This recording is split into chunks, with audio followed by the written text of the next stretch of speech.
Hello friends, મારું નામ છે પ્રણવ પટેલ અને હું આપણી ચેનલ સ્ટડી વર્સિટીમાં આપ સૌનું એકવાર ફરીથી સ્વાગત કરું છું. લાસ્ટ વિડીયોમાં આપણે ભાગ 3થી શરૂઆત કરેલી હતી અને આજે આપણે જોવાના છે આપણા મૂળભૂત અધિકારો વિશે. તે પહેલાં કેટલાક લોકોએ મને સવાલ પૂછેલો હતો કે સર, ભાગ 1 આવી ગયો પછી ડાયરેક્ટ ભાગ 3, તો વચ્ચેનો ભાગ 2 ક્યાં છે? તો ભાગ 2 જે છે ને તે ભાગ 2 નાગરિકતા વિશે છે. અને નાગરિકતા સમજવા માટે તમારે સૌથી પહેલા સંસદ કેવી રીતે કામ કરે છે તે સમજવું પડે છે, કેવી રીતે કાયદા બનાવે છે, પ્લસ નાગરિકતાના જે એની હિસ્ટ્રી રહેલી છે તે તમારે જાણવું પડે. તેના સિવાય કયો કાયદો આવેલો છે તે બધું સમજવું પડે. અને તેના માટે સૌથી પહેલા આપણે ભાગ 5 અને ભાગ 6 સમજવો જરૂરી છે. તો હમણાં જો આપણે ભાગ 2 કરીશું તો તમને સમજવામાં તકલીફ આવશે. અને મેં તમને કહેલું હતું કે આપણે પોલિટી ગોખવાનું નથી, આપણે પોલિટીને સમજવાનું છે, કે જેથી આપણો એક પણ માર્ક્સ કટ નહીં થાય અને આપણે ક્યારેય પણ તેને ભૂલીએ નહીં. તેથી આપણે ભાગ 2 જે છે તે આપણે પાછળથી કરીશું, જ્યારે આપણે સંસદ આખું સમજી લઈશું. ઓકે, તો સમાનતાના અધિકારો આજે આપણે જોવાના છે. તે સમજવા પહેલા હું તમને કહી દઉં કે લાસ્ટ વિડીયોમાં એક ભૂલ થયેલી હતી. અહીં ભૂલમાં આર્ટિકલ 19 ક્લોઝ 1 ક્લોઝ એ ટાઈપનું લખાઈ ગયેલું હતું. તો ત્યારે મારે પણ ફ્લોમાં બોલતી વખતે ભૂલ થઈ ગયેલી હતી અને અહીં મારથી એમ બોલાઈ ગયેલું હતું કે આ જે સંપત્તિનો અધિકાર છે આર્ટિકલ 31, તેને 300A ની અંદર ટ્રાન્સફર કરી દેવામાં આવેલો હતો. તો હું અહીં ક્લિયર કરી દેવા માંગુ છું. આ મેં ત્યારે જ કરી દીધેલું હતું કોમેન્ટમાં પણ અને નીચે ડિસ્ક્રિપ્શનમાં પણ, છતાં પણ હું અહીં ક્લિયર કરી દેવા માંગુ છું કે આ પોસ્ટપોન નહીં તે ટ્રાન્સફર નહીં થયેલું હતું. તેની જગ્યાએ આખો આ જે સંપત્તિનો અધિકાર છે તેને રદ જ કરી દેવામાં આવેલો હતો. પરંતુ જ્યારે અહીંયા 19 ક્લોઝ 1 ક્લોઝ એ ટાઈપનું લખેલું હતું એટલે મારા માઇન્ડમાં ત્યારે આર્ટિકલ 19ના F ને રિલેટેડ મગજમાં ચાલેલું હતું, એટલે મારાથી ફ્લોમાં બોલાઈ ગયેલું હતું. એનીવે, માણસ છે, ભૂલ થાય. આગળ વધીએ. આજે આપણે જોવાના છીએ સમાનતાના અધિકારો વિશે. ઓકે, તો સમાનતાના અધિકારોમાં સૌથી પહેલા આવે છે આર્ટિકલ 14. શું કહે છે આર્ટિકલ 14? આર્ટિકલ 14 એમ કહે છે કે કાયદા સમક્ષ સમાનતા અને કાયદાનું સમાન રક્ષણ. આ તમે બંને વસ્તુ અમને એક સરખી લાગે છે સર, તમે કહેવા શું માંગો છો? કહેવા એમ માંગુ છું, આ સમજવા માટે તમારે સૌથી પહેલા તેનું ઇંગ્લિશ સમજવું પડશે. શું કહે છે ઇંગ્લિશ? કે the state shall not deny to any person equality before the law or the equal protection of the laws within the territory of India.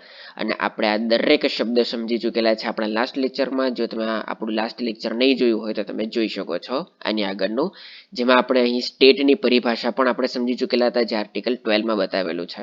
અને ટેરેટરીમાં કઈ ટેરેટરી આવે છે તે પણ આપણે જોઈ ચૂકેલા હતા, કે જે ક્ષેત્ર આવે છે ટેરેટરી, તેમાં આવે છે આપણા ભારતનો ક્ષેત્રનો તો વિસ્તાર આવે જ છે, સાથે સાથે જે દૂતાવાસ છે ભારતીય, જેને આપણે એમ્બેસી કહીએ છીએ, જે અલગ અલગ દેશોમાં છે તેની અંદરનું પણ આવી જાય છે.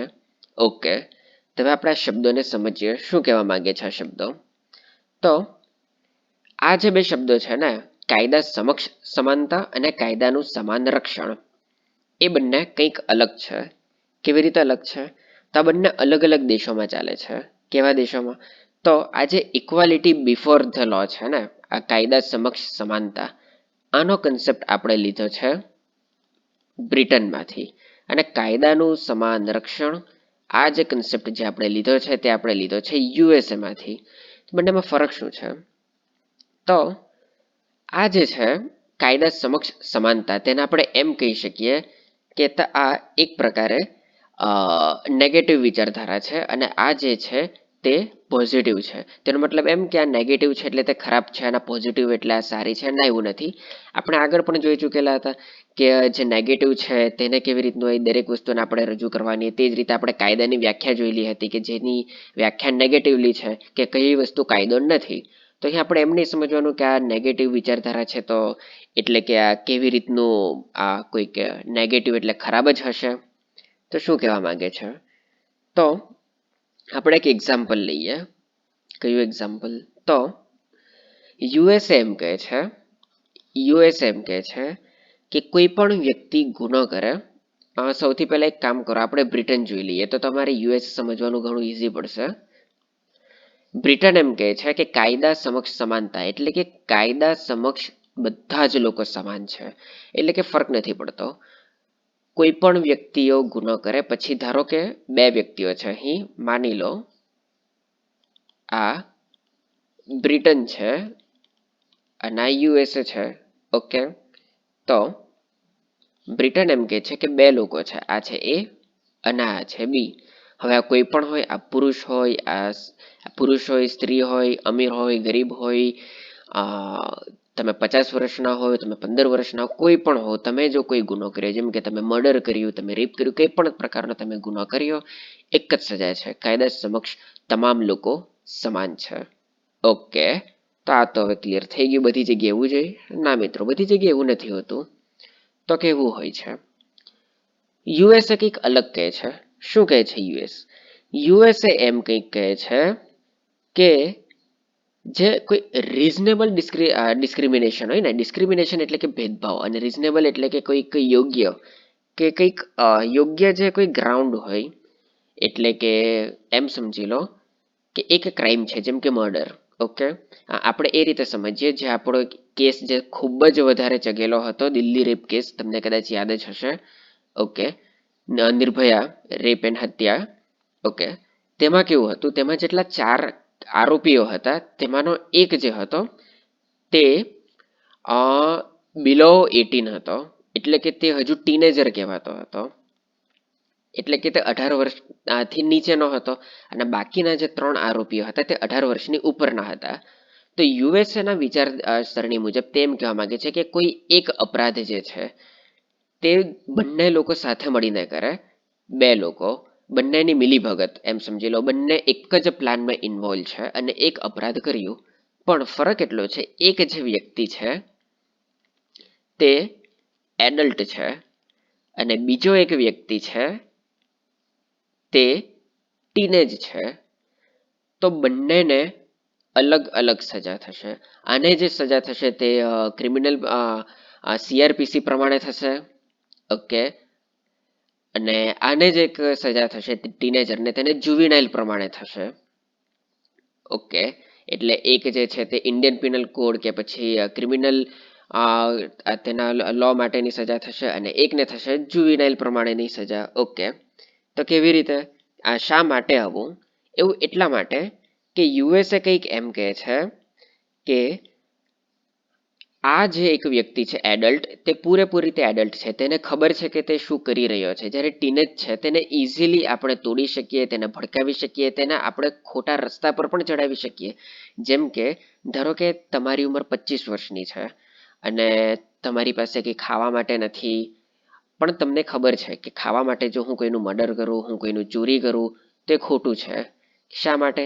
કારણ કે આપણે જેમના ઘરે ચોરી કરવાના છીએ તે વ્યક્તિઓ પણ પોતાની મહેનતથી તે રૂપિયા જમા કરેલા છે, અને આપણે તેને ચોરી કરી લઈએ તો તે ખરાબ કહેવાય. પણ કોઈ 12 વર્ષનો કે 13 વર્ષનો, 14 વર્ષનો, 15, ટૂંકમાં જે ટીનેજ હોય, તેને આ બધી વસ્તુની ખાસ સમજ નથી હોતી. માનસિક રીતે તેઓ હજુ સુધી એટલા મેચ્યોર નથી હોતા. તેના લીધે જો કોઈ વ્યક્તિ એમ કહે કે જા જઈને આવું કરી આવ, તો તે કંઈ પણ કરી નાખે. તેના સાચા ખરાબની સમજ નથી હોતી. એટલા માટે યુએસ એમ કહે છે કે બંને લોકો સમાન અપરાધ કરે છે, પણ તેના માટે બંનેની મેન્ટલ કન્ડિશન પણ જોવી જરૂરી છે. તે રીતે આપણે જુઓ, કોઈ એક વ્યક્તિ જે હોય તે તમામ શારીરિક કે માનસિક રીતે સ્વસ્થ હોય તો તેને સજા થાય છે આપણી ક્રિમિનલ લો પ્રમાણે. અને જો કોઈ માનસિક રોગી હોય, કોઈ માનસિક તેને કોઈ રોગ હોય, તો તેને પાગલખાનામાં મોકલવામાં આવે છે કે સૌથી પહેલા તેનો ઈલાજ કરવામાં આવે છે, પછી જોવામાં આવે છે, અને પછી તે રીતની તેની આગળનું ફ્યુચર ડિસાઇડ થાય છે. તો એ રીતે આપણે રિઝનેબલ ગ્રાઉન્ડ પર આપણે ડિસ્ક્રિમિનેશન કરી શકીએ, એટલે કે ભેદભાવ કરી શકીએ. તો આપણને એલાવ કરે છે. તો આપણે કયો કન્સેપ્ટ અપનાવેલો છે? આપણે બંને જ અપનાવેલો છે કે કાયદા સમક્ષ સમાનતા અને કાયદાનું સમાન રક્ષણ. એટલે કેવી રીતે? એટલે કે ઇન્ડિયામાં અલગ અલગ કાનૂન છે. કેવા અલગ કાનૂન? તો ઇન્ડિયામાં તમે જુઓ કે જુવેનાઇલ કાનૂન પણ છે. જુવેનાઇલ એટલે કે એવા ગુનેગારો માટે અથવા તો એવા લોકો માટે કે જેમની ઉંમર 18 વર્ષ કરતાં ઓછી હોય, 18 વર્ષ કરતાં ઓછી હોય, તેમના માટે હોય છે જુવેનાઇલ કાનૂન. પછી સ્ત્રીઓ માટે અલગ હોય છે, વુમન્સ માટે આપણે અલગ કાનૂન બનાવેલા છે. પછી SC ST એક્ટ આપણે તમે જોઈ લો, તેમના માટે કંઈક અલગ કાનૂન હોય છે કેટલાક. તે રીતે અલગ અલગ કાનૂન છે. શા માટે? કારણ કે ઇન્ડિયામાં બંને કન્સેપ્ટ અપનાવેલા છે, પણ સ્ટીલ સજા નક્કી કરવાનો જે અધિકાર છે ફાઇનલ જે અધિકાર છે તે માત્ર જજને રહેશે. આ માત્ર એક પ્રકારની ગાઈડન્સ છે. હા, તે બાધ્ય છે, પરંતુ તે વ્યક્તિને આપણે મેચ્યોર ગણવી કે ઇમેચ્યોર ગણવી તે ઓબ્વિયસલી આપણે કહીએ છીએ કે કાનૂન સબૂત માંગતા है. તો સબૂતના આધારે કોણ નક્કી કરશે કે તેમણે કયા પ્રકારની સજા મળવી જોઈએ, તેમની સાથે ભેદભાવ કરવો જોઈએ કે નહીં, તે ફાઇનલ ડિસિઝન હશે જજનું, ન્યાયાધીશનું. ઓકે, તો માનું છું ત્યાં સુધી કાયદા સમક્ષ સમાનતા અને કાયદાનું સમાન રક્ષણ એ બંને તમારું ક્લિયર થઈ ગયેલું હોવું જોઈએ. ઓકે, તો માનું છું ત્યાં સુધી તમારું અહીં સુધી ક્લિયર થઈ ગયેલું હોવું જોઈએ. આગળ વધીએ.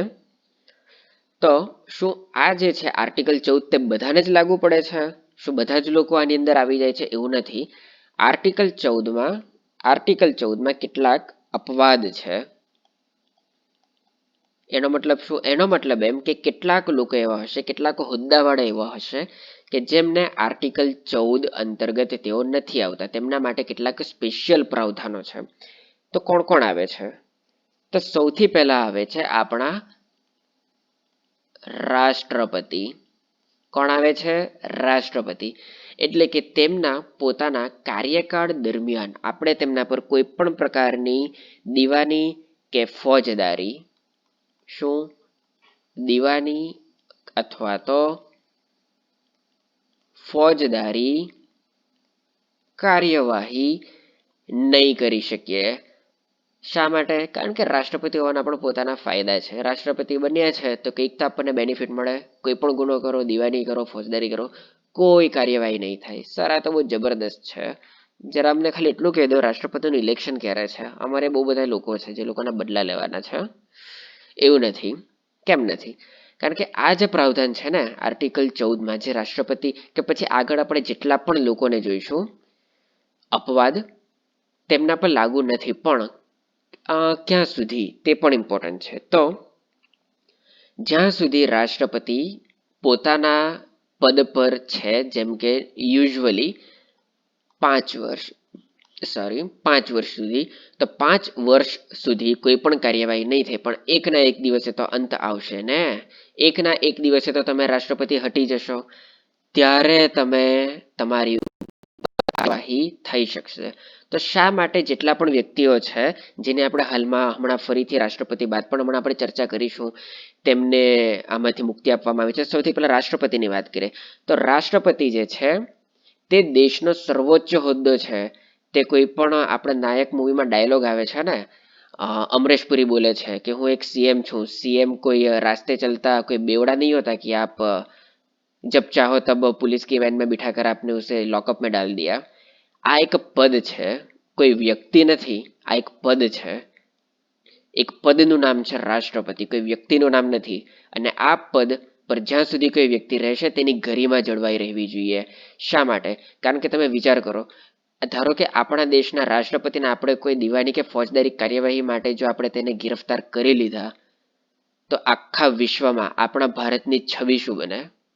કે આ દેશનો એક સર્વોચ્ચ હોદ્દા પર બેસવા વાળો જે વ્યક્તિ છે, તે વ્યક્તિ આવો છે, એવો તો કેવો દેશ છે, એવા તો કેવા દેશના નાગરિકો છે કે તેમણે આવા એક વ્યક્તિને પોતાના દેશનું સર્વોચ્ચ પદ સોંપી દીધું. તો આ માત્ર આ કોઈ વ્યક્તિની કે આ પદની પણ ગરિમાનો સવાલ નથી, આ આપણા આખા દેશની ગરિમાનો સવાલ છે. અને એટલા માટે જ આ પદને તમે યાદ રાખો, કોઈ પણ વ્યક્તિને આર્ટિકલ 14 અંતર્ગત આપણે જેટલા પણ અપવાદોની ચર્ચા કરવાના છીએ, તે કોઈ પણ વ્યક્તિને તેમાં બેનિફિટ નથી થતો, પરંતુ પદ, જે પદ પર તે લોકો બિરાજમાન છે તે પદને બેનિફિટ થાય છે. કારણ કે તે પદની છબી ખરડાવી જોઈએ નહીં, અને તેનાથી પણ ઉપર આપણા દેશની છબી નહીં ખરડાવી જોઈએ વિશ્વ સમક્ષ. તેટલા માટે કેટલાક પ્રાવધાન છે. તો રાષ્ટ્રપતિ આવે છે. રાષ્ટ્રપતિને આના અંતર્ગત ઇમ્યુનિટી મળે છે કે જ્યાં સુધી તમે રાષ્ટ્રપતિ પદ પર બન્યા રહેશો ત્યાં સુધી કોઈ પણ દીવાની કે ફોજદારી કાર્યવાહી કરી શકાશે નહીં. અને આ ઇમ્યુનિટી કઈ જગ્યાએ લખેલી છે? આ ઇમ્યુનિટી લખેલી છે આર્ટિકલ 361.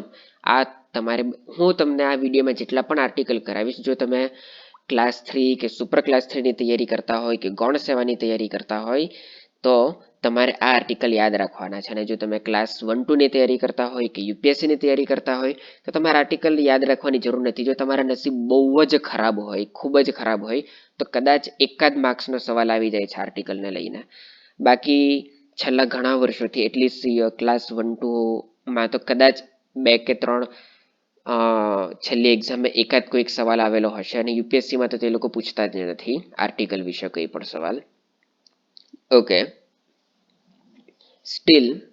સ્ટીલ યાદ રાખી લેવાના, નોલેજ વેસ્ટ નથી જતું. તો આર્ટિકલ 361 અંતર્ગત રાષ્ટ્રપતિને ઇમ્યુનિટી મળે છે. કઈ ઇમ્યુનિટી? તો કાર્યકાળ દરમિયાન ફરજો નિભાવવા માટે જેટલા પણ કાર્યો કરેલા છે તેમના અંતર્ગત કોઈ પણ પ્રકારની દીવાની કે ફોજદારી કાર્યવાહી થઈ શકશે નહીં. ઉપરાંત જો કોઈ વ્યક્તિગત કાર્ય કરે તો બંનેમાં ફરક શું છે? તો ફરજ નિભાવવા માટે કાર્ય કરેલા છે. ફરજ નિભાવવાનો મતલબ શું થાય? ફરજ નિભાવવા માટે જે કાર્યો કરે છે એનો મતલબ શું? એનો મતલબ એમ કે જેમ કે ધારો કે માની લો કે એનઆરસી આવ્યું છે. હવે અડધો દેશ એનઆરસીના અગેન્સ્ટમાં છે અને તે લોકો ધારો કે રાષ્ટ્રપતિને કહે છે કે ના, તમારે આને પાસ નથી કરવાનું, છતાં પણ રાષ્ટ્રપતિ તેને મંજૂરી આપી દે છે અને એનઆરસી લાગુમાં આવી જાય છે. ઓકે, તો જ્યારે રાષ્ટ્રપતિ પોતાનું પદ છોડે ત્યારે તમે તેમના પર એમ નથી કોઈ ક્લેમ કરી શકતા કે જ્યારે આ વ્યક્તિ રાષ્ટ્રપતિ હતા ત્યારે તેમણે આટલા બિલ પાસ કરેલા હતા, આટલી વસ્તુને તેમણે મંજૂરી આપેલી હતી જે ટોટલી મોરાલિટીને અગેન્સ્ટમાં હતા, તો તેના પર કાર્યવાહી થવી જોઈએ. તો તે નહીં કરી શકે.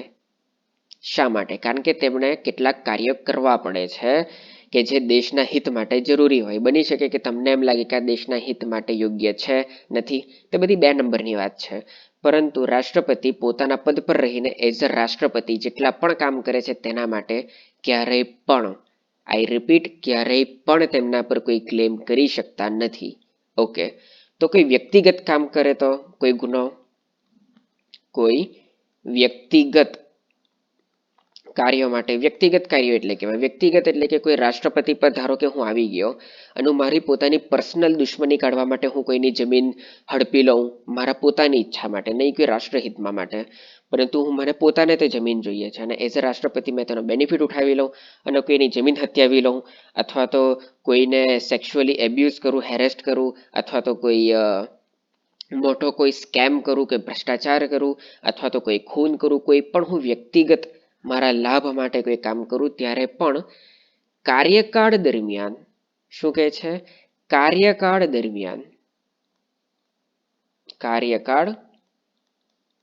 દરમિયાન કોઈ પણ કેસ નહીં થઈ શકે. પરંતુ વ્યક્તિગત કાર્યો બદલ જ્યારે પણ કાર્યકાળ જે તે વ્યક્તિનો પૂરો થશે અને તે એક સામાન્ય સિવિલિયન બનશે, સામાન્ય નાગરિક બનશે, ત્યારે તેના પર આ કેસ ચલાવવામાં આવશે. શા માટે? કારણ કે બંધારણ સૌથી ઉપર છે. તમે રાષ્ટ્રપતિ પણ કેમ નહીં હોય, રાષ્ટ્રપતિ આપણા દેશનું સર્વોચ્ચ પદ છે, પરંતુ તે પદની ઉપર પણ કંઈક આવે છે. અને કોણ આવે છે? તે છે આપણા દેશનું બંધારણ. યાદ રાખો, બંધારણ તે કોઈ પણ વ્યક્તિ હોય, કોઈ પણ ધર્મ હોય, કોઈ પણ જાત હોય, કોઈ પણ હોય, દરેક વ્યક્તિની ઉપર આવે છે બંધારણ. ઓકે, તો તેના સિવાય બીજી વસ્તુ આપણે જોઈ લઈએ તો બીજા કોને ઇમ્યુનિટી મળેલી છે? તો બીજા મળેલી છે સાંસદોને. કોને મળેલી છે? સાંસદોને. તો સાંસદોમાં કોણ આવે? તો સાંસદોમાં એમપી પણ આવી જાય છે, એમએલએ પણ આવી જાય છે. એમપી એટલે કે મેમ્બર ઓફ પાર્લામેન્ટ અને એમએલએ એટલે કે member of legislative assembly. Okay, તો જે એમપી જે છે તેમને આ ઇમ્યુનિટી મળેલી છે આર્ટિકલ 105 અંતર્ગત. 105માં એવું લખેલું છે કે જે પણ સાંસદો હોય, મેમ્બર ઓફ પાર્લામેન્ટ હોય, તેમને આના આર્ટિકલ 14 અગેન્સ્ટમાં તેમને ઇમ્યુનિટી મળેલી છે. ઇમ્યુનિટી એટલે કે રોગ પ્રતિકારક શક્તિ લડવા માટેની. તો આ રીતે તેમને આ આર્ટિકલ અંતર્ગત ઇમ્યુનિટી મળેલી છે કે તેમના પર આના અંતર્ગત કોઈ પણ કાર્યવાહી પોતાના કાર્યકાળ દરમિયાન નહીં થઈ શકે. અને તેના સિવાય જે આ પ્રાવધાનો છે કે ફરજ નિભાવવા માટે કરેલા કાર્યોને વ્યક્તિગત કાર્યો, તો આપણે તેના વિશે જરાક કંઈક અલગ છે તે આપણે જોઈ લઈએ.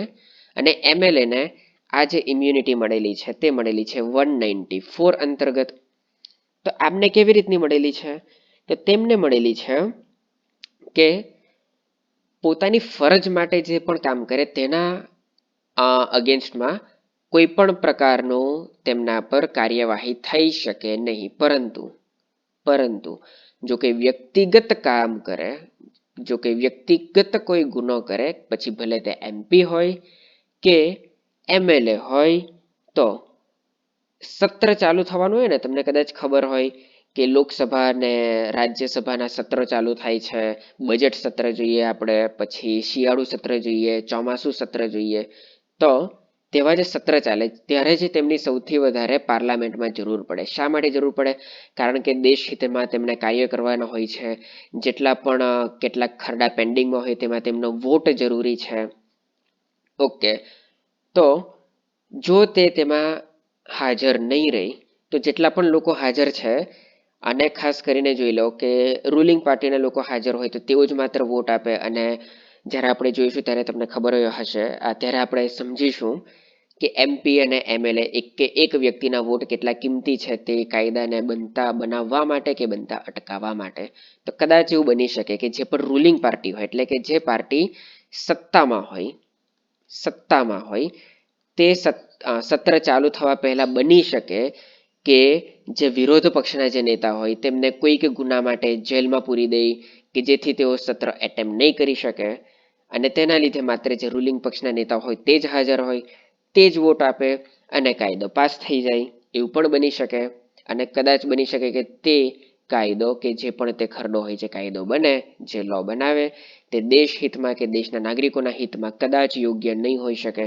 તો જ ઓબ્વિયસલી તે આવું પગલું ઉપાડે. તો આવો અન્યાય થતો અટકાવવા માટે આ પ્રાવધાન છે કે સત્ર ચાલુ થવાના હોય તેના આગળના અને પાછળના, એટલે કે ધારો કે આજે કઈ તારીખ છે, તો આજે તારીખ છે 24 તારીખ, અને આજે સત્ર ચાલુ થવાનું છે. એટલે કે ઘોષણા થઈ ગઈ છે કે 24 એપ્રિલે સત્ર ચાલુ થશે.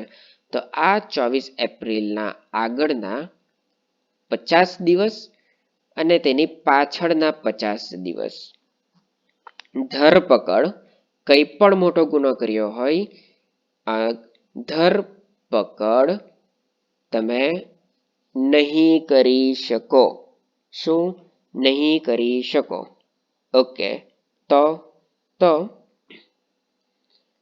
જો તમે કોઈ મિલિટરી એક્ટ તમે જો જુઓ, મિલિટરી એક્ટ જુઓ, તો તેમાં એવું બતાવે છે કે જો તમે કોઈ વ્યક્તિગત ફોજદારી કોઈ તમે ગુનો કર્યો હોય ને, કોઈ વ્યક્તિગત એટલે કે કોઈ MLA હોય કે MP હોય કે કોઈ પણ હોય, તમે કોઈનું ખૂન કરી દીધું, એકદમ પુખ્તા સબૂત છે, તો પણ સૌથી પહેલા તમારે અધ્યક્ષને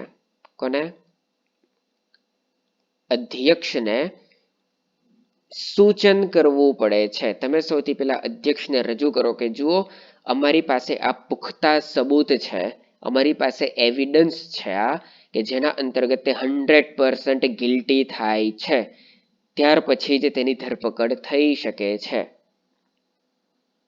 ઓકે, તો માનું છું ત્યાં સુધી અહીં સુધી તમારું ક્લિયર થઈ ગયેલું હોવું જોઈએ કે આર્ટિકલ 14માં આવા તેના પ્રાવધાનો શું છે અને તેમાંથી ઇમ્યુનિટી કોને કોને મળેલી છે. તો શું આટલા જ લોકોને મળેલી છે? રાષ્ટ્રપતિ હોય, સાંસદો હોય, તે MP હોય કે MLA હોય, ના બીજા પણ છે. કોણ કોણ છે? બીજામાં આવે છે વિદેશી રાજદૂતો. કોણ આવે છે? વિદેશી રાજદૂતો આવે છે. જેમ કે અમેરિકન એમ્બેસેડર આપણે જોઈએ, કેનેડિયન એમ્બેસેડર આપણે જોઈએ, જે રાજદૂત આવે છે, જે આપણે અહીં જેમ આપણી ભારતની જે ઇન્ડિયન એમ્બેસી જે છે, દૂતાવાસ, તે બહારના દેશમાં છે, તેમ આફ્રિકન હોય કે બ્રિટિશ હોય કે પછી અમેરિકન એમ્બેસી તે ઇન્ડિયામાં પણ આવેલી હોઈ શકે, કોઈ પણ બાંગ્લાદેશી એમ્બેસી, કોઈ પણ દેશનું નામ લઈ લો, તો તેમના જે અહીં જે છે વસેલા, અહીં કામ કરતા, તેમને પણ ઇમ્યુનિટી મળે છે. જે વિદેશી શાસકો હોય કે પછી UN-ને જે કામ કરવા માટે આવે છે અહીં, યુનાઇટેડ નેશન્સના લોકો, તેમને પણ આનાથી ઇમ્યુનિટી મળેલી છે. તો બીજી વસ્તુ આપણે એક સમજીએ કે આ કન્સેપ્ટ લાવવાની જરૂર શું પડી. સૌથી પહેલા તો માનું છું ત્યાં સુધી સૌથી પહેલા તો એ કે તમારું આટલી વસ્તુ ક્લિયર થઈ ગયેલી હોવી જોઈએ. ઓકે, તો સમજીએ આપણે આગળ કે શા માટે આપણે કાયદા સમક્ષ સમાનતા અને કાયદાનું સમાન રક્ષણ બંને કન્સેપ્ટને આપણે લાવવાની જરૂર પડી. શા માટે આપણે કોઈ પણ એક નહીં અપનાવ્યો? તો આ બંને કન્સેપ્ટને અપનાવવાનો ફાયદો શું છે તે સમજીએ. એટલા માટે કારણ કે આપણે અમુક વખતે ભણેલા હતા, આપણે અહીં લેક્સ રેક્સ છે. લેક્સ રેક્સ એટલે શું? એટલે કે લો ઇઝ ધ કિંગ. શું કહે છે લેક્સ રેક્સ એટલે? લો ઇઝ ધ કિંગ. તો એના અંતર્ગત શું? એના મતલબ એમ થાય કે રૂલ ઓફ લો. શું થાય? Rule of law. ઓકે, તેને સમજવા માટે આપણે પહેલા આનું જે ઓપોઝિટ છે ને તે સમજીએ. આનું ઓપોઝિટ શું થાય? હા સર, અમે તમારા ક્લાસ જોયેલા છે. આનું ઓપોઝિટ થાય obviously rex lex. Okay, rex lex નો મતલબ શું થાય? એનો મતલબ એમ કે કિંગ ઇઝ ધ લો, એટલે કે જે પણ રાજા બોલી દે તે ફાઇનલ થઈ જાય. ઓકે, તો એનો આપણે જો મારે તેને બીજી ભાષામાં આપણે લખવું તો આપણે એમ કહી શકીએ કે આ છે જંગલ રાજ. એટલે કે કાલે ઉઠીને કોઈની પણ ઈચ્છા થઈ ગઈ કે આની ધરપકડ કરવી છે, આની સંપત્તિ જપ્ત કરવી છે, આને ફાંસી આપી દેવી છે, તો આપણે તેવું કરી શકીએ. સરકાર પાસે કે સ્ટેટ પાસે તે સત્તા છે. તો એવા જે પાવર હોય તેને આપણે શું કહીએ? તેને આપણે કહીએ જંગલ રાજ. ઓકે, એનો મતલબ એમ કે સ્ટ્રોંગ વન ઇટ્સ વીકર. કેવી રીતે? કે જંગલમાં કેવું હોય? તો જંગલમાં એક જેમ કે હરણ છે, તેનાથી વધારે સ્ટ્રોંગ કોણ છે? તેનાથી વધારે સ્ટ્રોંગ આપણે માનીએ કે શિયાળ છે. તો જે શિયાળ છે તે હરણને ખાશે. ઓકે, શિયાળને કોણ ખાશે? તો શિયાળને ખાશે સિંહ. તો તમે જુઓ, અહીં જે પણ વીક છે તે તેનાથી જે કમ્પેરેટિવલી સ્ટ્રોંગ છે તેનો શિકાર કરે છે. તમે જુઓ, તો જો રેક્સ લેક્સ હતે, જંગલ રાજ હતો, તેમાં પણ એવું છે કે જે જેટલું સ્ટ્રોંગ છે તે તેનાથી જે વીક છે તેનો શિકાર કરી લે. પણ આપણે તેવું નથી થવા દેવું. શા માટે? કારણ કે આપણે એક આદર્શ સમાજની રચના કરવાની છે. તો આ જે છે રૂલ ઓફ લો એટલે કે લેક્સ રેક્સ, તેના વિશેનું આપણને સૌ પ્રથમવાર જે વિચાર રજૂ કરેલા હતા તે કોણ હતા? તે હતા A.V. ડાઇસી. આ એક વ્યક્તિ થઈ ગયેલા હતા. તેમણે કહેલું હતું કે જો આપણે એક આદર્શ સમાજની રચના કરવાની હોય તો આપણે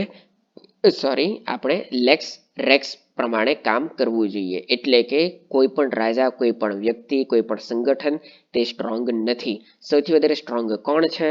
તો સૌથી વધારે સ્ટ્રોંગ છે લો. કેમ? કારણ કે law is the king. Law is the king. શા માટે? કારણ કે જો આપણે એક સિવિલાઇઝ્ડ વર્લ્ડમાં રહેવું હોય, તો લો નું જ રાજ હોવું જરૂરી છે. ઓકે, એટલે કે હું એમ કહી શકું કે સુપ્રીમસી ઓફ લો એટલે કે સૌથી મોટો લો છે રેક્સ લેક્સ. ઓકે, તો બીજી શું વસ્તુ છે આમાં કહે છે કે આના અંતર્ગત જો તમારે કોઈને પણ સજા કરવી હોય તો તમે એમને તેમ નહીં કરી શકો. તમે તેને ત્યારે જ સજા કરી શકો જ્યારે તે કોઈ ગુનો કરે, અને એના અંતર્ગત જ સજા કરી શકો કે પ્રોસિજર એસ્ટાબ્લિશ્ડ બાય લો. એટલે કે કાયદામાં, બંધારણમાં જે પ્રાવધાન છે તેના અંતર્ગત જ તમે તેને સજા આપી શકો. જેમ કે કોઈ કાયદામાં લખેલું છે કે મર્ડર માટે 10 વર્ષની સજા થવી જોઈએ, તો તમે 10 વર્ષની જ સજા આપી શકો. તેમાં એમ લખેલું છે કે જો કે મર્ડર કરે તમારે આટલા એવિડન્સ હોવા જોઈએ તો જ સજા આપી શકો. જો આટલા એવિડન્સ નહીં હોય, તે એવિડન્સ જો પુખ્તા નહીં હોય તો પણ તેને સજા તમે નહીં આપી શકો. ઓકે, તો માનું છું તો અહીં સુધી જે કન્સેપ્ટ છે તે તમારો ક્લિયર થઈ ગયેલો હોવો જોઈએ. ઓકે, બીજી વસ્તુ અહીંયા આપણે સમજીએ કે અહીં ઇમ્પોર્ટન્ટ રોલ જે છે ન્યાય આપવાનો, તે માત્ર માત્ર જજનો નથી, નોટ ઓનલી જજ બટ સ્ટેટનો પણ એટલો જ ભાગ છે. કેવી રીતે? તો તમે જુઓ કે ધારો કે હું કંઈ ગુનો કરું છું, હું કોઈનું મર્ડર કરી દઉં છું અને મને અદાલતમાં રજૂ કરવામાં આવે છે, બધા સબૂત, બધા સાક્ષીઓ મારા અગેન્સ્ટમાં છે અને મને સજા થઈ જાય છે. કેટલા વર્ષની સજા થાય છે? મને 10 વર્ષની સજા થાય છે. ઓકે, તો આ જે જજ છે તે શું કહેશે કે તમને આ આર્ટિકલ 302 કે વોટ એવર જે પણ હોય તેના અંતર્ગત તમને સજા આપવામાં આવે છે અને અહીં આ કેસ ડિસમિસ થાય છે, એમ કરીને તે જતા રહે છે. તો હવે 10 વર્ષ, આ જે 10 વર્ષ જે મારે જેલમાં કાપવાના છે, તે જેલમાં લઈ જવાનું, તે 10 વર્ષ મેં બરાબર હું સજાનું પાલન કરું છું કે નહીં, તેની રિસ્પોન્સિબિલિટી કોની? જજની કે સ્ટેટની? ઓબ્વિયસલી સ્ટેટની. જજનું કામ છે ફક્ત પોતાનો ચુકાદો સંભળાવવાનો, પરંતુ તેનું અમલ કરવાનું કામ કરે છે સ્ટેટ. એટલે કે મને 10 વર્ષની સજા થાય છે કે નહીં, તેની ટોટલી જવાબદારી છે સ્ટેટની. જેલમાં કેટલાક જે કેદીઓને હ્યુમન રાઇટ્સના અંતર્ગત જે અધિકારો મળેલા છે કે તેમને સ્વસ્થ ભોજન મળે, તેમનો ઈલાજ બરાબર રીતે થઈ શકે બીમારીમાં, તેમને ભણતર માટેના પૂરેપૂરી તક મળે, તે દરેક વસ્તુ તેમને પ્રોવાઈડ કરવાની રિસ્પોન્સિબિલિટી કોની? સ્ટેટની. તો તમે અહીં જોઈ શકો છો તેમ બંને વ્યક્તિઓ, પછી ભલે તે આપણું ન્યાયતંત્ર હોય કે પછી તે આપણું સ્ટેટ હોય, સરકાર હોય, બંનેનો ઇક્વલ તેમની ફરજ છે આના અંતર્ગત.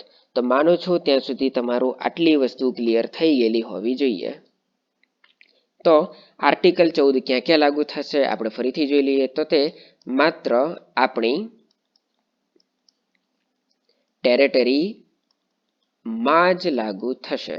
એનો મતલબ શું? એનો મતલબ એમ કે ભારતનું જે ક્ષેત્ર છે તે ભારતના ક્ષેત્રમાં જ તે લાગુ થશે, પ્લસ ભારતની બહાર જે આપણી દૂતાવાસ આવેલું છે ત્યાં પણ લાગુ થશે. તો હવે આનું આપણે એક એક્ઝામ્પલ સમજીએ. કયું એક્ઝામ્પલ? તો સમજો જરા.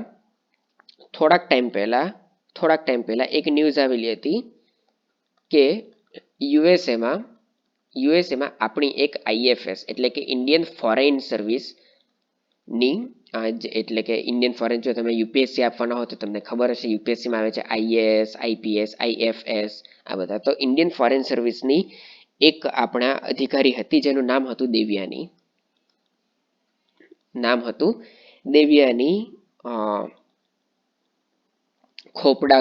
ખોપડાગડે આવી કંઈક સરનેમ.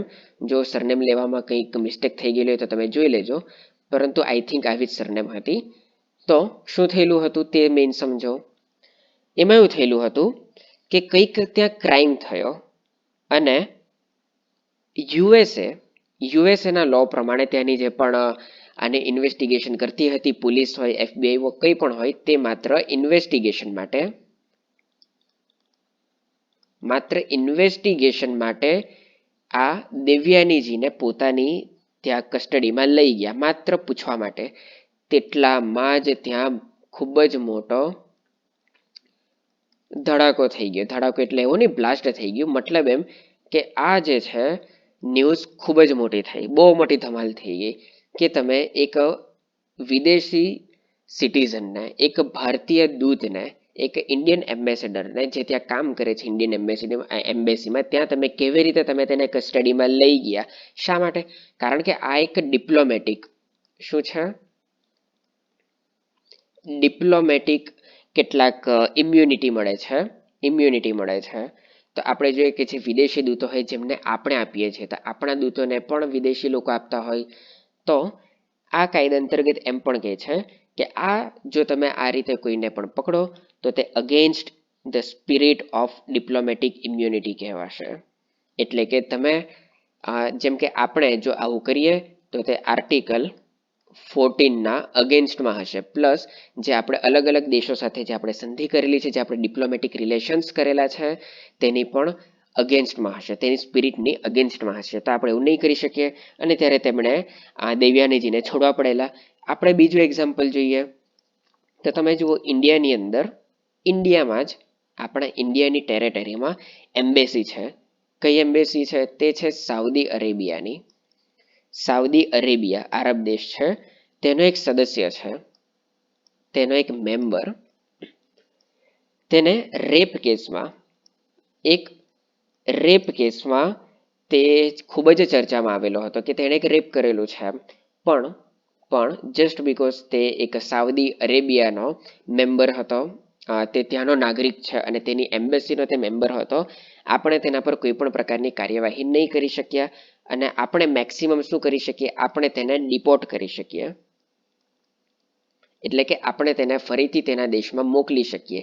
તે જ રીતે આપણો પણ ઇન્ડિયાની અંદર પણ કોઈ પણ ઇન્ડિયન નાગરિક કોઈ બહાર, પછી તે ભલે સૌથી મોટો દેશ તે યુએસએ જ કેમ નહીં હોય, તે યુનાઇટેડ કિંગડમ કેમ નહીં હોય, તે બ્રિટેન કેમ નહીં હોય, કોઈ પણ મોટા દેશમાં આપણે કંઈ ગુનો કરીએ તો ત્યાંના લોકો તેને સજા નહીં આપી શકે.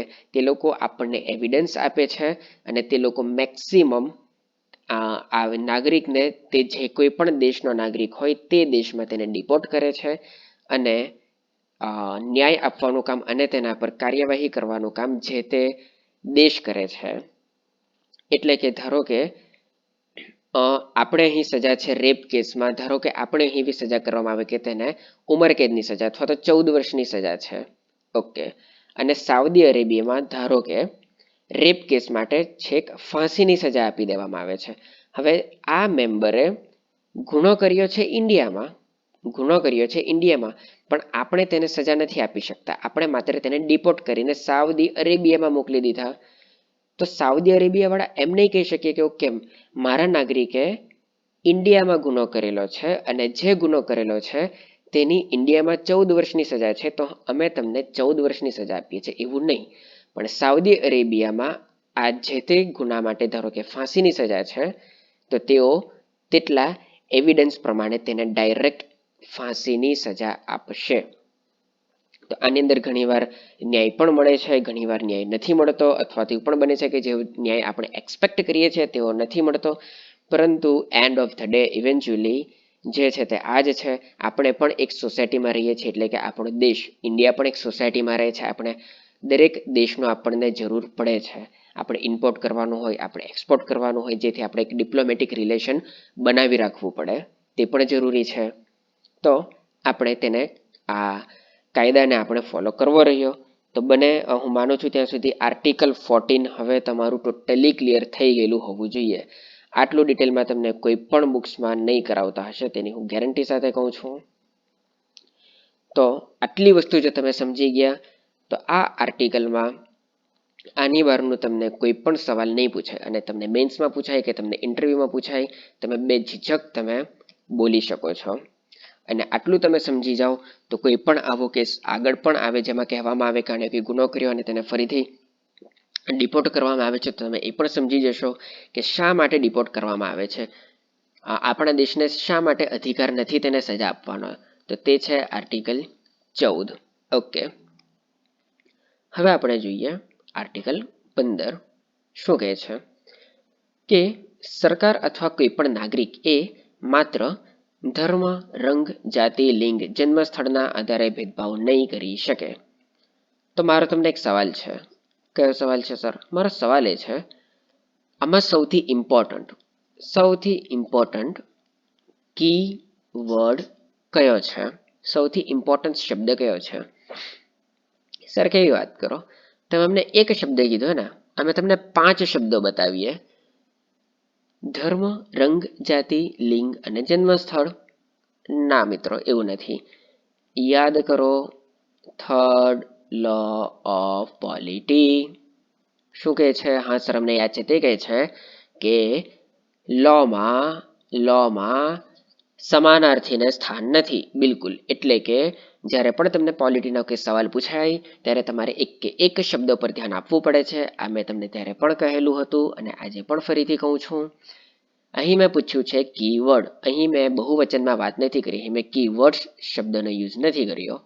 એનો મતલબ એમ કે તમારે સમજવાનું છે કે સવાલ તમને પૂછેલો છે એક વચનમાં, જવાબ પણ તમારો આવવો જોઈએ એક વચનમાં. તો સર અમે તે કેવી રીતે કહી શકીએ કે આમાં ધર્મ વધારે ઇમ્પોર્ટન્ટ છે, રંગ વધારે ઇમ્પોર્ટન્ટ છે, જાતિ, લિંગ કે જન્મસ્થળ? એ જ વસ્તુ છે કે જે તમારે સમજવાની છે, કે જે તમે જો એકલા જ જો તમે માત્ર તમારી રીતે માત્ર બુક વાંચીને જો તમે કરો તો ઘણું અઘરું પડે છે પોલિટી સમજવાનું. જ્યાં તમને દેખાયા આ 5 શબ્દ ધર્મ, રંગ, જાતિ, લિંગ અને જન્મસ્થળ, ત્યાં મને સૌથી વધારે ઇમ્પોર્ટન્ટ શબ્દ દેખાયો તેની આગળનો આ. સર આ તો લખેલું છે માત્ર, એટલે કે ઓનલી. બિલકુલ, હું તમને કહીશ કે આ માત્ર જે છે તે જ સૌથી વધારે ઇમ્પોર્ટન્ટ છે. સર આ કેવી વાત થઈ ગઈ, આ તો તમે હદ જ કરી દીધી. વાંધો નહીં, હું સમજાવું તમને. સરકાર અથવા કોઈ પણ નાગરિક એ માત્ર ધર્મ, રંગ, જાતિ, લિંગ અને જન્મસ્થળના આધારે ભેદભાવ ના કરી શકે. એટલે કે તમે એમ કહેવા માંગો છો સર કે આના સિવાયનું કોઈ પણ જો 6th પરિબળ હોય, કોઈ પણ 6ઠ્ઠું પરિબળ હોય, તેના આધારે સરકાર ભેદભાવ કરી શકે? યસ, 100% સરકાર ભેદભાવ કરી શકે છે, 100% કરી શકે. આમાં કોઈ પણ દોરાઈ નથી, બેશક. સર આ તો ઘણું અઘરું થઈ ગયું. તો સરકાર કેટલી બધી વસ્તુમાં કરી શકે? કઈ વસ્તુમાં કરી શકે? ચાલો મને એક્ઝામ્પલ આપો. આની બહાર બાકી શું બચ્યું? હા સર, બાકી કંઈ નહીં બચ્યું, પણ કંઈક તો ફીચરમાં આવી શકે ને. એવું નથી. અહીં આ શબ્દને જો પ્રયોગ કરેલો છે તે એટલા માટે કરેલો છે કારણ કે નાગરિકોનો અને દેશનો વિકાસ થઈ શકે. સર કેવી વાત કરો, અહીં તમે એક તો લિમિટ મૂકી દીધી કે આની બહારનું. ઇનડાયરેક્ટલી તમે એમ કહ્યું કે આની બહારનો તમે ભેદભાવ કરી શકો. ભેદભાવ કરીને કોનો વિકાસ થયેલો છે તમે બોલો? આજ સુધી તો ભાઈ ઇતિહાસ ગવાહે કે કોઈ પણ સમાજમાં જો ભેદભાવ થાય તો તે સમાજનો વિકાસ થતો જ નથી. વાંધો નહીં, આપણે તેને ડિટેલમાં સમજીએ. સૌથી પહેલા એ સમજી લો કે કઈ કઈ જગ્યાએ ભેદભાવ શક્ય નથી. તો જાહેર મનોરંજનના સ્થળો હોય, જેમ કે થિયેટર હોય, સ્વિમિંગ પુલ હોય, કોઈ પણ બીજું હોય, આવી રીતની વસ્તુ, કોઈ એમ્યુઝમેન્ટ પાર્ક હોય, દુકાન, હોટલ, કુવા, તળાવ, સ્નાનાગાર, રસ્તાઓ, જાહેર જગ્યાઓ, એવી તમામ જગ્યાઓ કે જે સરકારી કે અર્ધ સરકારી હોય કે સરકારી ફંડથી કાર્યરત હોય, ત્યાં ભેદભાવ ના કરી શકાય. ઓકે, તો સર તમે એમને એમ તો આવી રીતે નહીં બોલતા હોય. આ શબ્દ પર આટલો જોર જો હજુ સુધી એવું કંઈ નહીં થયેલું, એનો મતલબ એમ કે કોઈક જગ્યાએ ભેદભાવ થયેલો જ હશે. ક્યાં થયેલો છે મિત્રો? અરે ભેદભાવ થયેલો હતો નહીં, હું તમને વર્તમાનમાં કહું છું કે ભેદભાવ થાય છે, ખુલ્લે આમ થાય છે, અને તેના અગેન્સ્ટમાં નહીં તો આપણે સુપ્રીમ કોર્ટમાં અરજી કરી શકીએ, નહીં તો આપણે બેનર લઈને તેનો વિરોધ કરી શકીએ. સર એવો તો કેવો ભેદભાવ છે જેના પર અમારી પણ નજર નહીં ગઈ અને આપણે તેના પર કંઈ કરી જ નહીં શકીએ? સરકાર આટલો મોટો ભેદભાવ કરે. હું તમને સમજાવું. આના સિવાયની જે વાત કરે છે તે છે શૈક્ષણિક સંસ્થાઓ. એટલે કે તમે જુઓ, સરકારની કોલેજ છે, આઈઆઈટી છે, આઈઆઈએમ છે, અથવા તો કેટલી મેડિકલ કોલેજ છે, તેની અંદર સરકાર કહે છે કે વાંધો નહીં, અમે તમને મફતમાં ભણાવીશું, પરંતુ જો તમારે ફ્રીમાં ભણવું હોય, તમારે મિનિમમ આટલા પર્સન્ટેજ લાવવા જ પડશે, આની ઉપર લાવવા પડશે, તો જ તમને એડમિશન મળશે. એનો મતલબ એમ કે સરકારે ભેદભાવ કર્યો. કોને લઈને ભેદભાવ કર્યો? તેમણે ભેદભાવ કર્યો એવા લોકો કે જેમના પર્સન્ટેજ 80% કરતા ઓછા હોય. તો સરકારે આમાં ભેદભાવ કર્યો, પરંતુ સરકારને આમાં ભેદભાવ કરવાની શા માટે જરૂર પડી? સરકારમાં ભેદભાવ કરવાની એટલા માટે જરૂર પડી કારણ કે જે સૌથી મોટી ઇન્સ્ટિટ્યૂટ છે કે જેની અંદર સૌથી ટોપ ઇક્વિપમેન્ટ છે, તે એવા લોકોને મળે કે જે સૌથી વધારે લાયક છે કમ્પેરેટિવલી. હવે ઓબ્વિયસલી ધારો કે મારા પર્સન્ટેજ 65 આવે કે મારા પર્સન્ટેજ 70 આવે અને મને ઈચ્છા થઈ ગઈ કે ચાલો મારે આઈઆઈટી, મારે આઈઆઈએમમાં એડમિશન લેવું છે, અને તેની સામે જો કેટલાક આપણાની અંદર એવું મૂકીએ કે ઓકે વહેલા તે પહેલાને તક મળશે કે જે સૌથી પહેલા આવશે ફોર્મ લઈ જશે તેમને એડમિશન મળી જશે. આની અંદર કે 90% વાળો વ્યક્તિ જો રહી ગયો તો તેમનો વિકાસ કેવી રીતે થઈ શકે? એટલા માટે આ કરવું જરૂરી છે. અહીં આ ભેદભાવ શૈક્ષણિક સંસ્થાઓમાં જરૂરી છે. શું છે? જરૂરી છે. ઓકે સર, અમે સમજી ગયા કે શા માટે આ ભેદભાવ આટલો જરૂરી છે. કારણ કે જે એકચ્યુઅલી હકદાર છે તેમને તે મળી રહે કે જેના તેઓ હકદાર છે. વાંધો નહીં. નેક્સ્ટ બીજું એમ કે છે કે માત્ર શૈક્ષણિક સંસ્થાઓમાં જ નહીં પરંતુ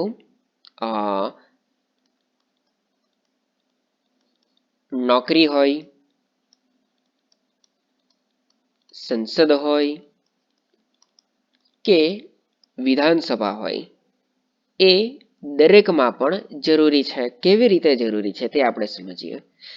એમાં કંઈક એવું છે કે આ ભેદભાવ સામે પ્રતિબંધ તો છે પણ કંઈક અલગ રીતે છે. હવે તે કેવી રીતે અલગ રીતે છે? સર, આ તો હવે અમને ખબર છે તમે શેની વાત કરો છો, જેનાથી આડે દિવસે કંઈક ને કંઈક પ્રોબ્લેમ આવ્યા કરતી હોય છે. આપણા દેશમાં ઘણા લોકો બેનર લઈને નીકળી પડતા હોય છે. આરક્ષણ. કેટલાક લોકો નીકળે છે આરક્ષણ હટાવવા માટે, કેટલાક લોકો નીકળે છે આરક્ષણ રાખવા માટે. પરંતુ આપણે અહીં સમજીએ કે શા માટે બંધારણમાં આરક્ષણનો ઉલ્લેખ છે, શા માટે બંધારણમાં આરક્ષણ જરૂરી છે. તો આપણે જ્યારે આપણે આર્ટિકલ 16 ભણીશું આવતીકાલે, ત્યારે આપણે આના વિશે ખૂબ જ ડિટેલમાં ચર્ચા કરીશું. ખૂબ જ ડિટેલમાં, ટોટલી હું તમને આના પર PhD કરાવી દઈશું.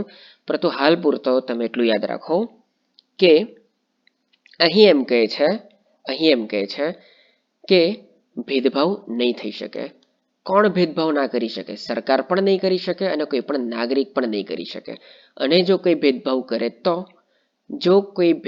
કરે તો તેને મળશે સજા. શું મળશે? સજા. આવું જે કોઈ પણ કરશે તેને સજા આપવાનું કામ કોનું છે? તેને સજા આપવાનું કામ છે સ્ટેટનું. પણ આની અંદર બીજો પણ એક પ્રાવધાન છે. કયો પ્રાવધાન છે તે આપણે અહીં સમજીએ. આર્ટિકલ 15 સબ ક્લોઝ 3 એમ કહે છે, state from making any special provision for woman and children, nothing in this article shall prevent. એટલે કે સ્ટેટને સ્ત્રીઓ અને બાળકો માટે કોઈક સ્પેશિયલ પ્રોવિઝન લાવવા હોય તો સ્ટેટને કોઈ પણ નહીં અટકાવી શકે. શું કહે છે? કોઈ પણ નહીં અટકાવી શકે. સાથે બીજા કોને મૂકેલા? સાથે બીજા મૂકે શેડ્યુલ કાસ્ટ અને શેડ્યુલ ટ્રાઇબ્સ, સાથે સોશિયલી અને એજ્યુકેશનલી બેકવર્ડ ક્લાસીસ એટલે કે ઓબીસીને પણ મૂકવામાં આવેલા છે. શા માટે એવું કરવામાં આવેલું છે? તો આ જે આપણા દેશનો જે સૌથી મોટો એક સમાજનો જે ભાગ છે તે ઘણા હજારો વર્ષથી જે શિક્ષાથી વંચિત રહેલો હતો.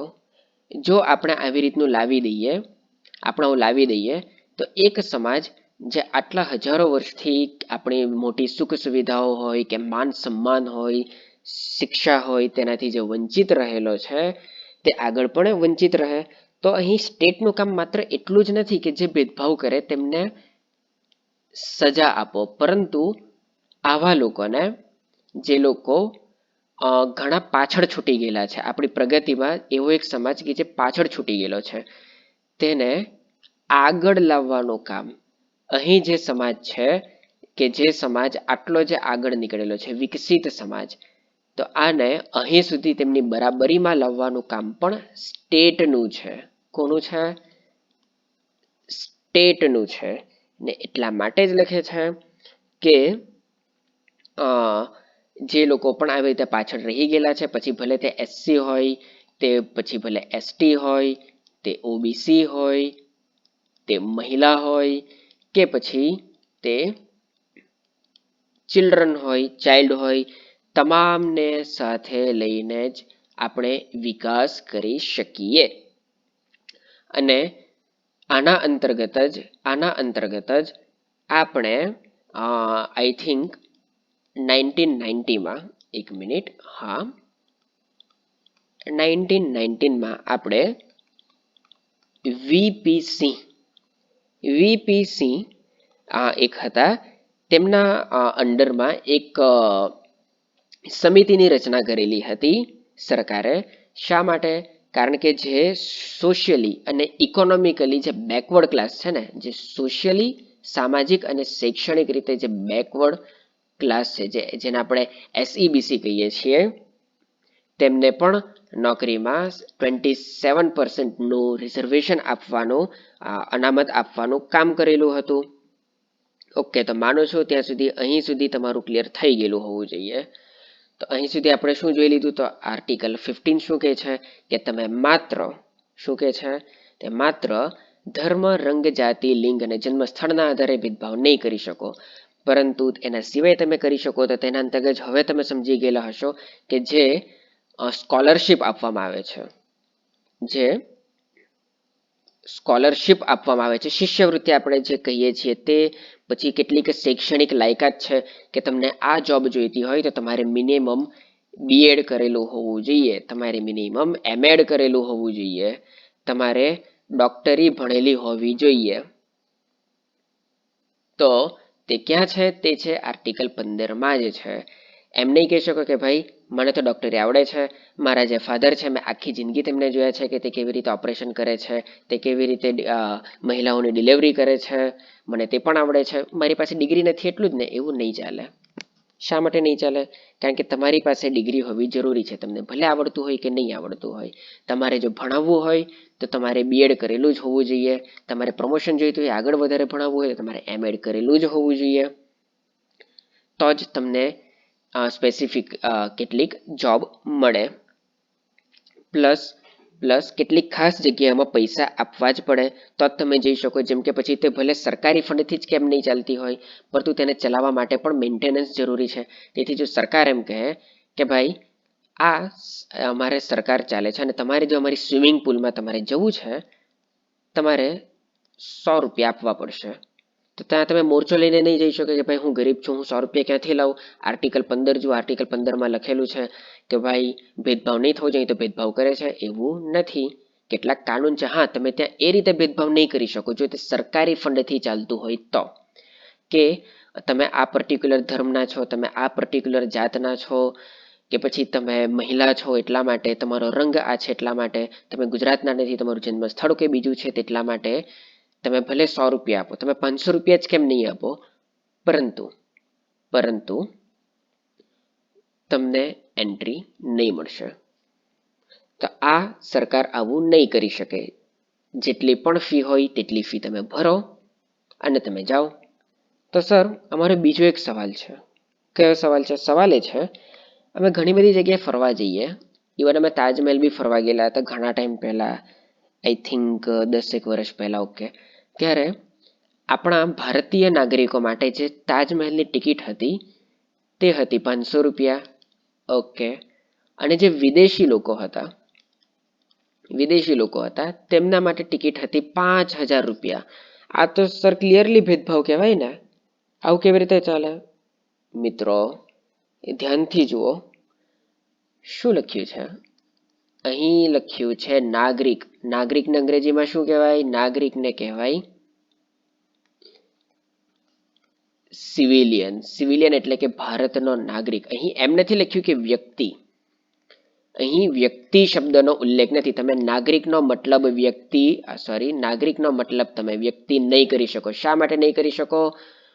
જુઓ, અરે બાપરે સર, તેથી હજુ પણ કહું છું કે જો તમે હજુ સુધી લેક્ચર નંબર 3 નહીં જોયું હોય તો લેક્ચર નંબર 3 જુઓ. જો તમારે પોલિટી સમજવું હોય, તમારે આ ખૂબ જ ઇમ્પોર્ટન્ટ છે સમજવું. અહીં વ્યક્તિ નથી લખ્યું. વ્યક્તિનો મતલબ થાય પર્સન, એટલે કોઈ પણ વ્યક્તિ હોય તમે તેમના અગેન્સ્ટમાં ભેદભાવ નહીં કરી શકો. અહીં શબ્દ છે નાગરિક, એટલે કે આર્ટિકલ 15 માત્ર આપણા ભારતના નાગરિકો પૂરતો જ સીમિત છે, તે વિદેશીઓને લાગુ પડતો નથી. તો માનું છું ત્યાં સુધી અહીં તમારું ક્લિયર થઈ ગયેલું હોવું જોઈએ કયા કયા શબ્દ છે. જો તમને બેઠા બેઠું પૂછે અથવા કોઈ પણ તમને ઇન્ટરવ્યુમાં પણ પૂછે કે આર્ટિકલ 15 બોલી જાઓ, ત્યાં આ બે શબ્દ આવવા જરૂરી છે. તમે વ્યક્તિ નહીં બોલી શકો.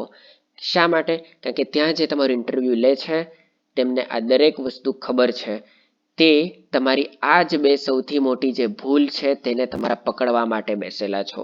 કારણ કે દરેક વ્યક્તિને, એરાગેરા વ્યક્તિને ખબર હશે કે ભાઈ ધર્મ, રંગ, જાતિ, લિંગ, જન્મ સ્થળના આધારે ભેદભાવ નહીં કરી શકાય. પરંતુ જે એક્સ્ટ્રા ઓર્ડિનરી લોકો છે તમારા જેવા, શા માટે? કારણ કે તમે આપણું લેક્ચર જોયું છે, તમને આ બે શબ્દ પણ ખબર હોવી જોઈએ, નાગરિક અને માત્ર. તમારે આ બોલવું જરૂરી છે કે માત્ર. શા માટે? કારણ કે આના સિવાય આપણે ભેદભાવ ચાલે છે અને તે ભેદભાવ જરૂરી છે લોકોનો અને દેશના વિકાસ માટે. તો આજે આપણે અહીં સુધી જ રાખીએ છીએ.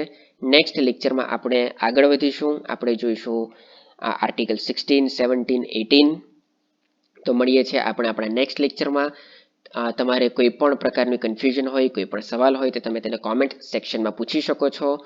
જો તમને આ વિડીયો પસંદ આવેલો હોય તો તેને લાઇક કરી દેજો, પોતાના મિત્રોને શેર કરજો, આપણી ચેનલને સબસ્ક્રાઇબ કરી દેજો અને બેલ આઇકન પ્રેસ કરી દેજો, જેથી મારા રેગ્યુલર વિડીયો તમે મિસ ના કરો.